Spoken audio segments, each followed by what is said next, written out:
করছো? এই গাছের ডালটা কাটলাম নাকচাপা। ও ওই যে আমরা আগের ভিডিওতে বলেছিলাম হ্যাঁ, ডাল পুতলে হয় যে এটা নাকচাপা ফুল আর এটা ডাল থেকে আবার গাছ হয়ে যায়। গাছ হয়। এটা পুঁতে দিয়ে এখানে এটা ও পুঁতে দিলে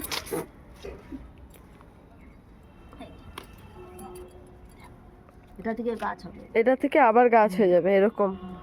আমি একটা ডাল এনে একজনের বাড়ি থেকে একটা ডাল এনে পুঁতেছিলাম, আমার বাড়ি ছাদে ভর্তি হয়ে গেছে গাছ। আবারও এখন শীতকাল বলে কেটে দিয়েছো? শীতকালে এই গাছে ফুল হয় না তো, এই ডালগুলো কেটে লাগিয়ে দিলে আবার গাছ ফুল হবে। আবার গরমে সারা সিজনটাই হবে, মানে শীত বাদে। হ্যাঁ, শীতেও হয় এক দুটো তো হয়।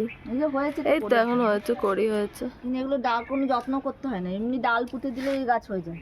ও দেখ এগুলো সব ডাল পোতা, এগুলো আমি সব ডাল পুঁতেছিলাম। এই গাছগুলো ধরে গেছে না ওগুলো, এগুলো ধরে গিয়ে এটা ফুল হচ্ছে। এটাও ভেঙে গেছিল ডাল ফুল পাততে গিয়ে, ডাল পুঁতে দিয়েছিলাম।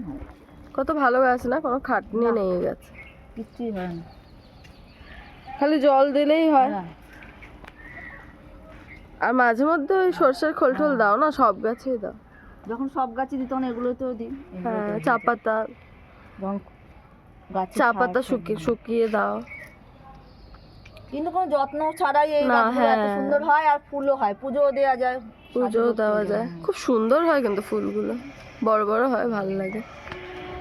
বন্ধুরা, তোমাদের যদি এই গাছের ব্লগটা ভালো লাগে তাহলে আমাদের পেজটিকে ফলো করো, স্বপ্ননীরকে লাইক করো, শেয়ার করো। Thank you, tata. সবাই ভালো থেকো, সুস্থ থেকো।